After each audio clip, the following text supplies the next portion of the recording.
The cold in Nordland was unlike anything Erik had ever experienced. Not just the cold of snow or wind, but a quiet, watching kind of cold. The kind that settled under your skin, behind your eyes. The kind that made your breath feel like it didn't belong to you anymore.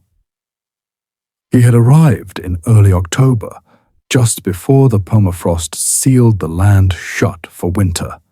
The dig site was remote, far north, beyond Bodø, where roads turned to gravel and gravel gave way to wilderness.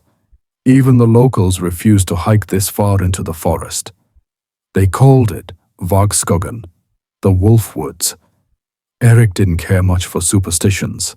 He was a professor of Norse archaeology at the University of Oslo.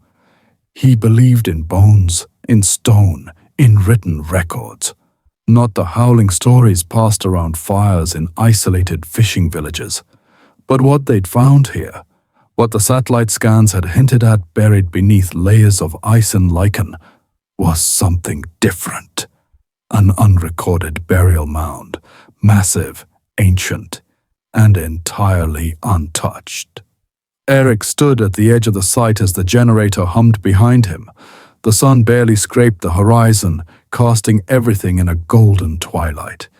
His boots crunched over frost as he joined the rest of his team near the excavation trench.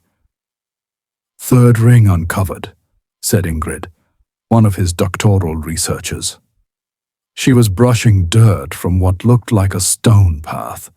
A ring of carved stones, each marked with faint, fading runes. Erik knelt beside her. The stone was cold, unnaturally so, not just from the environment. It felt wrong, like it didn't belong to the earth anymore. He reached for his translation notes. The runes weren't standard Elder Futhark. They were older, rawer, pre-Christian, possibly even pre-Viking. He traced the carving slowly with his gloved finger and muttered aloud, half to himself, half to the forest. "Draugr, Ulfa, banlist. Cursed wolf, do not unseal."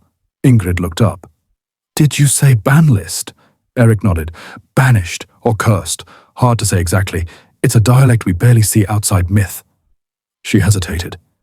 "That word, Draugr, isn't that a revenant?" "Yes," Erik said. "The walking dead." They both looked down at the ring of stones. Suddenly the wind picked up. A sharp gust tore through the trees, bending branches low. The generator flickered. Tools clattered to the ground behind them. Everyone froze.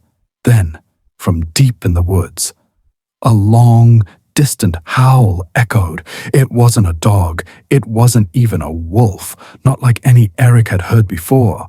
It was deeper, slower, like something remembering how to howl after being silent for centuries. Ingrid broke the silence. "Maybe we should wait to go deeper." Erik shook his head. "Number, this site is older than anything we've recorded in this region. If this really is an Ulfhednar grave, it could rewrite everything we know about Norse warrior cults." He didn't say it aloud, but he felt it.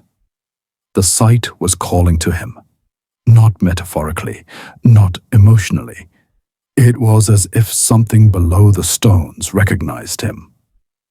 As night fell, the team set up floodlights and prepared for morning. They would open the center of the mound at sunrise.